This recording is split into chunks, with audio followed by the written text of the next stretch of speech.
পৃথিবীতে একটি বিপ্লব ব্যতিক্রম, সেই বিপ্লব হচ্ছে 5ই আগস্ট, যেটা বাংলাদেশে হয়েছে।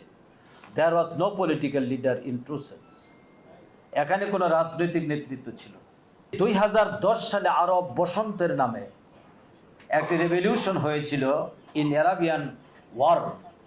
প্রথমে তিউনিসিয়া, এরপরে সিরিয়া, লিবিয়া, ইয়েমেন এবং মিশর। মিশরের ইতিহাসে গণতান্ত্রিকভাবে প্রথম প্রেসিডেন্ট নির্বাচিত হয়েছিলেন ডক্টর মুরসি।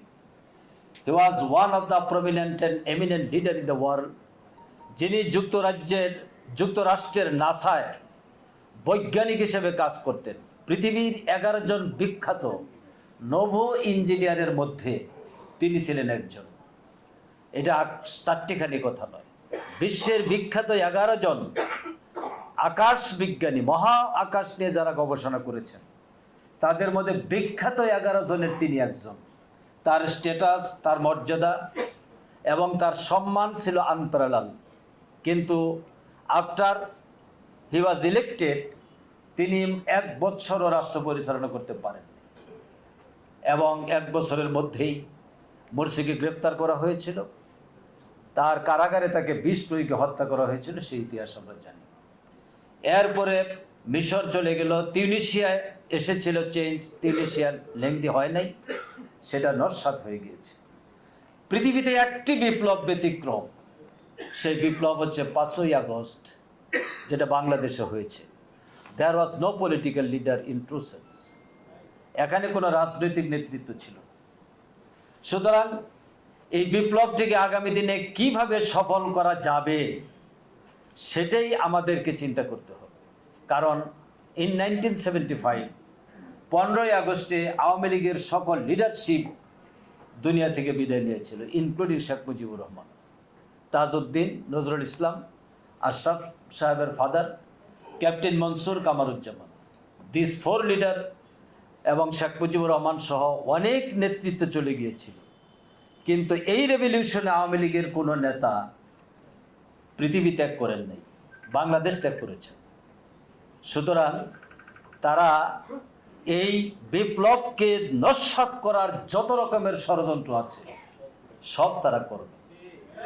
এই ষড়যন্ত্র মোকাবেলা করতে হলে সবচেয়ে অর্থবহ ভূমিকা যারা পালন করবে, তারা হচ্ছে এদেশের ইসলামী শক্তি, ইসলামী আন্দোলনের শক্তি, স্পেশালি বলতে গেলে জামাত ইসলামী এবং ইসলামী ছাত্র শিবির।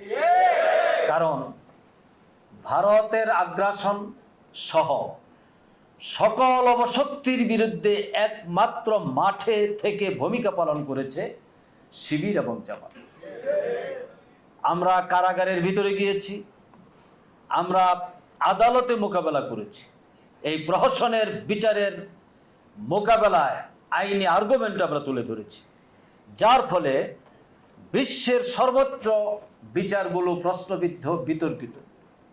আজ আমি এখানে দাঁড়িয়ে বলতে চাই, ব্রিটিশ সুপ্রিম কোর্ট অলরেডি একটা হিস্ট্রিক্যাল ভার্ডিক্ট দিয়ে বলেছে, বাংলাদেশের ট্রাইব্যুনালে যে বিচার, এই বিচারের নাম এটা প্রহসনের বিচার হয়েছে।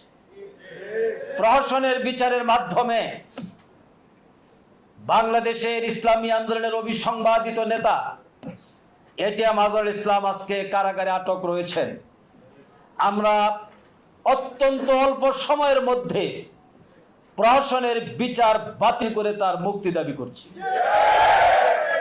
শেখ হাসিনা অবৈধভাবে আমাদের নেতৃবৃন্দকে ফাঁসি দিয়ে যে কলঙ্কের ইতিহাস তৈরি করেছেন, অন্তর্বর্তীকালীন সরকার সেই কলঙ্কের ধারা বজায় রাখবেন, এটা বাংলাদেশের মানুষ কখনো চায় না। কোন যুক্তিতে এটিএম আজহারুল ইসলাম কারাগারে আটক থাকবেন? দুটো দৃষ্টান্ত আমাদের সামনে আছে। 1971 সালের পর 75-এর ঘটনার পর জিয়াউর রহমান ক্ষমতা এসেছিলেন, কারাগারে কয়েক হাজার নেতাকর্মী আটক ছিল, তিনি প্রশাসনিক আদেশ বলে সবাইকে মুক্ত করে দিয়েছিলেন। এরপরে তাদের বিচার হয়েছে, বিচারে অনেকে খালাস পেয়েছে। বাংলাদেশে এই ঘটনা একটা ঘটেছে, দণ্ডপ্রাপ্ত আসামি হওয়ার পরেও বাংলাদেশের অত্যন্ত জনপ্রিয় নেত্রী বেগম জিয়াকে মুক্ত করা হয়েছে। সুতরাং প্রশাসনিক আদেশ বলেই এটিএম আজহারুল ইসলামকে মুক্ত করতে হবে ইনশাআল্লাহ।